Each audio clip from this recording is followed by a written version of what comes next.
Story time. My dad got my half-brother's girlfriend pregnant. A little background information. This all happened a few years ago. Anyways, my brother was fresh out of high school and he had been dating this girl named Serena for 2 years. And my dad, for some reason, hated her. At least that's what we thought. Well, my brother didn't have a license at the time, so every time that she came over, she needed somebody to drop her off at home. So my dad would always offer to drop her off at home, even though he literally hated her. And he could have just ordered her an Uber, which is what he did with all of my friends. Well, the one night her parents called and they were like, hey, is Serena still there? She hasn't came home yet. And my dad said that he was dropping her off. So I called my dad and he said that they ran out of gas on the side of the road. So that was just one incident. Well, the next morning my mom goes to get in the car for work and she finds a thong in the car. So she brings it in the house and she asks me, hey, is this yours? Meanwhile, I had never seen them before. So then she goes and asks my half-brother and my dad's whose they are, for part 2. Part 2 about how my dad got my half-brother's girlfriend pregnant. So like I said, my mom found that thong in the car. She came and asked me if it was mine. I said no. So then she asked my dad and my brother whose they were. So she asked my dad first. He said, I don't know whose they are. He said they probably just fell out of Serena's bag.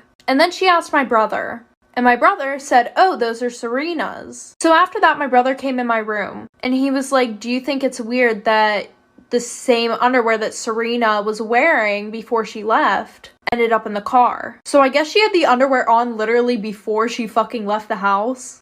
Dumb bitch alert. Anyway, so a few weeks later, Serena breaks up with my brother. Well, around the same time, my dad started staying after work really late, every day of the week. But long story short, my mom went through his phone because she felt like something was going on, and she reads a conversation between my dad and Serena. Oh, I'm so sad that you couldn't come to the ultrasound. So then my mom and him divorced, and he's currently raising his child with Serena. Story time about when my mom caught me doing it with my best friend. I was 16 at the time, and there was this new boy that moved in across the street from us. He was super cute, and I noticed him right away. My parents were super strict. I wasn't allowed to have a boyfriend or even any guy friends, and I knew right away that I wanted to at least become this guy's friend because he was so cute. So one day I told my mom, hey, why don't we take cookies or something to welcome the new neighbors in town? And my mom was like, that's a great idea. So we end up going over and we meet them. They're really nice. And the cute boy comes downstairs and he tells his mom he's going to go to Bible study. Well, when we get home, I tell my mom, hey, you know what? Maybe I should join a Bible study group too. And my mom was like, great idea. She even told me to go ask him about it since he had mentioned it. One day he's mowing the lawn, so I decided to go talk to him and ask him about the Bible study group. He actually ended up taking me there that same day and we had a fun class. Over the next few weeks, we became really, really good friends. Best friends. We told each other everything. But there was always attraction between. Part 2. So my neighbor, I'll call him Curtis, we're really good friends at this point, but we were always attracted to each other, but because we were in Bible study together and our parents were very religious, we kind of tried to stay away from anything. One day, we're in my house chilling in my room because I knew my mom wouldn't be home for a while, so I told him to just come upstairs. We ended up eating Pop-Tarts and watching a Netflix show. The whole time I was mustering the courage to tell him that I really liked him because I really felt that I wanted to be honest with him instead of just lying to him, and the whole reason why I even got into the Bible study group was to be with him, or at least spend time with him. So finally, I just blurted it out. I said, I like you, and I like you a lot. He just stares at me blankly. He doesn't know what to say, and I could tell that he was kind of nervous. So I said, do you like me too? He said, yes, you know that I do. And then we started making out. This was the first time I'd ever been kissed, and it was the first time I'd ever had a boy in my room by myself. I kept thinking my mom could come home at any moment, so I told him that he should go home. Suddenly, we're on my bed, and we're doing things that I'd never done before. Suddenly, my door swings open, and guess who it is? My mom. Part 3. So my mom swings the door open, and she sees us on my bed doing stuff. Of course, I'm mortified. I'm super embarrassed. I'm also embarrassed because I know how she's going to react in front of him. My mom, of course, just starts yelling her head off. Then we walk over to his house. She proceeds to tell his mom what we did. And then 5 minutes later, my dad walks into their house. I was really afraid of my dad. So now we're in their kitchen and his parents and my parents are just staring us down and telling us that what we did was completely wrong. Then my dad starts saying that we need to get married. I can tell Curtis is freaking out. Of course, I'm freaking out too. His parents actually agree that we should get married.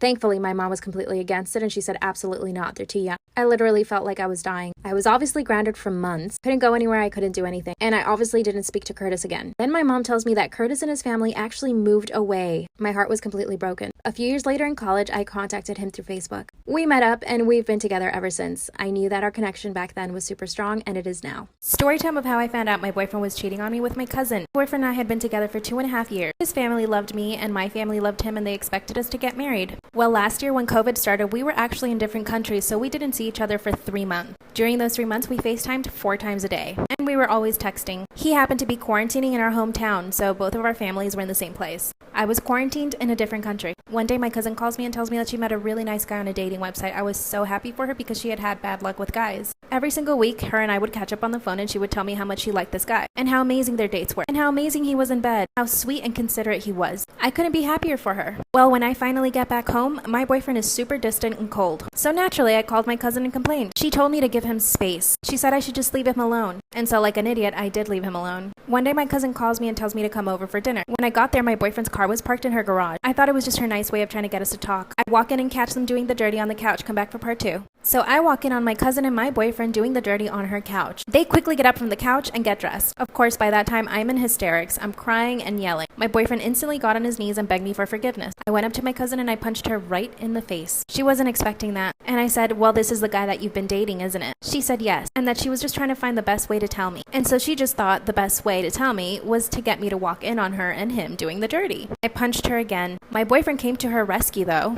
Instantly went into hero mode, which made me even angrier, so I punched him too. I stormed out of her house and went back to my house. Well, I told my parents everything. And my dad went over to my uncle's house, my cousin's dad, and he told him everything. She was about to turn 19, so he took away her phone and her car. And I get a phone call from my ex, come back for part 3. So my lying, cheating ex calls me and explains to me why he actually slept with my cousin. He said that he was so lonely and that he didn't know what to do, and that the closest thing to me he could find was my cousin. Right, as if that was any comfort to me. He said I should be grateful that I didn't cheat with someone else. I told him he had totally betrayed my trust and that I could never ever trust him again. And then he confessed that she was pregnant and that his parents wanted them to get married. He said he just wanted to give me a heads up. Then he said that we could still be together but just not tell anyone, so basically he wanted me to be his side piece. I couldn't believe the words that were coming out of his mouth. It was like I didn't know this man. Guess what I did? I recorded the entire conversation. So I went straight to my cousin and I let her listen to it. She was so shocked. She couldn't believe that he would offer to have me as a side chick. Well, I also let my uncle listen to it. He went to my ex's house and beat him up. Honestly, that made me sad, but he deserved it. They now have a baby and he's gained 50 pounds. Trust your instincts, girl, and always record your conversations. Also, how cute are my nails?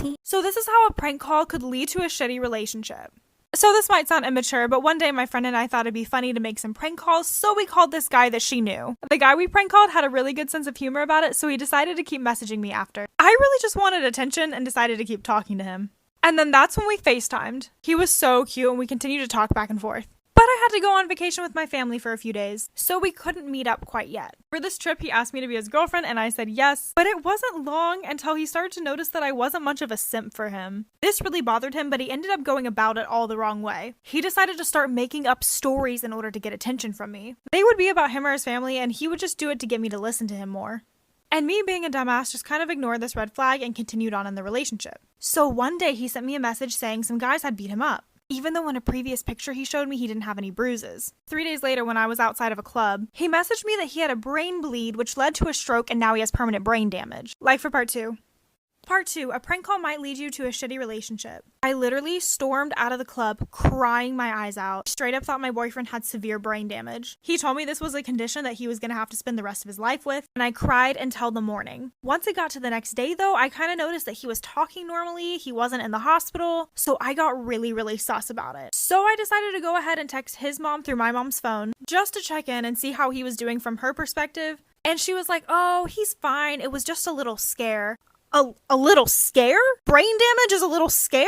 He was like, in fact, he's out biking right now. So I just stormed out to go dig some more information. I found out he messaged my best friend telling her not to tell any of his friends about his seizure. So I decided to confront him and called him fuming. And at first he denied everything. He was like, no, it's all true. So I told him I needed a break, and that's when he was like, wait. I Googled some of the symptoms that I was having and that's what showed up. So you used Dr. Google. I just broke it off with him. If you guys have a story you'd like to share, follow me and DM me on Insta. This story time is how I caught my uncle feeling on my cousin, in other terms, his daughter. So when I was 11, my cousin was throwing a party, then afterwards a sleepover. By the way, we're calling her Adrian, and she was turning 13. So the day of the party, me and my other sister were dropped off by my dad, and we were dropped off very early, maybe 5 hours before the party, and that's because he had to go to work, and my uncle didn't mind taking us all together to the party. Plus, we got to help them set up for the party. When we arrived, we went to Adrian's room, and she got her hair done. It looked so good. When we were talking to her, she just seemed so sad. And you know, when you're younger, you can tell when things are off. She seemed bratty, and she would say that she hated her mom and her dad. To me, I'm like, why? She has the perfect life. Fast forward, she throws the party, and when it's all over, we go back to her house for the slumber party. We ate snacks, played games, watched movies till we fell asleep. I'm a light sleeper. And when everyone was asleep, my uncle came in the living room, tapped on Adrian's shoulder, and told her she gotta go to sleep in her bed tonight. Let me know if I should. This is part 3 of how I caught my uncle touching on my cousin, in other terms, his daughter. Like I said, I couldn't sleep, so I went upstairs to see if Adrian was up. When I opened up the door, Adrian was asleep, but she was naked, and my uncle was touching on her. I got scared and was about to run downstairs, but he ran after me, covered up my mouth, and sat me back down in the room. I started crying, and he said if I didn't shut up, he was going to beat me, so I shut right up. In the midst of it all, when he was standing up, I didn't notice before, but he had on no pants. I started sniffling, and the noise I was making had woke Adrian up. She looked at me, then looked at herself and saw that she had on no clothes. She jumped back and immediately wrapped herself up in a blanket. I started crying again, and my uncle said, "If you don't shut up, girl, I'm going to smack you." Then Adrian yelled at him and said, "Don't hurt her." And immediately he popped her and said, "What I tell you about talking back?" And from there, Adrian just sat there frozen, touching her face, and I shut right up. This is part 4 where I caught my uncle touching my cousin, in other terms, his daughter. So, after my uncle popped Adrian, she got real quiet. Then out of nowhere, she started burst out crying. My uncle was trying to tell her to be quiet, but she just got louder. I don't know what it was, but as soon as I saw her crying, I started crying too. Immediately, Adrian's mom busted in the room asking what's going on. My uncle was trying to convince her that everything was okay. She grabbed Adrian and saw that she was naked. Adrian's mom started to get upset. At this point, everyone was waking up. She took both me and Adrian out of the room and yelled at my uncle, telling him to throw his clothes on and go. We went to the bathroom and she asked us questions. I told her what I saw, and Adrian told her everything, even things I didn't even heard about. It seemed like her mom had speculations that this was all going on, and her mom started crying. Towards the end, I really don't know what they did afterwards. I told my dad, and from there, me and my sister was never allowed over my cousin's house, and I haven't seen her in 8 years.